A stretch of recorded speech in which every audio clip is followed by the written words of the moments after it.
Une autre armée s'est levée, du jamais vu dans une guerre moderne. Des milliers d'anonymes y participent avec leur téléphone. Ils envoient des crypto-monnaies à l'Ukraine. Ils avaient déjà levé des fonds lors de la pandémie. Mais cette fois-ci, cette armée d'anonymes a donné des millions d'euros pour que l'armée ukrainienne puisse s'équiper en matériel de base.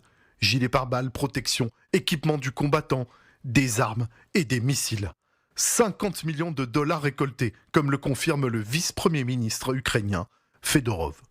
L'Ukraine a surtout besoin de missiles, comme ici, le NLAW, anti-char,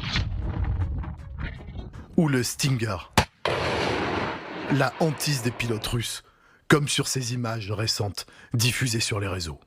En Russie, les crypto-monnaies ont permis aux oligarques les plus avisés de sécuriser leurs fonds et éviter ainsi les sanctions imposées par l'Occident. Comment ? La décentralisation et le partage sur la blockchain, base des cryptos, permet de payer ou d'épargner. Sauf que la banque, dans ce cas, c'est vous.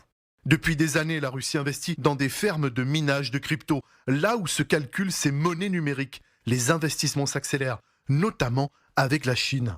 Quant aux vendeurs d'armes russes, les sanctions glissent sur les plus malins, comme nous l'avons constaté ici dans ce discret port européen. Sous cette bâche, le yacht d'un patron de Rosoboron Export, l'agence du complexe militaro-industriel russe, bien loin de Marbella, lieu privilégié des oligarques.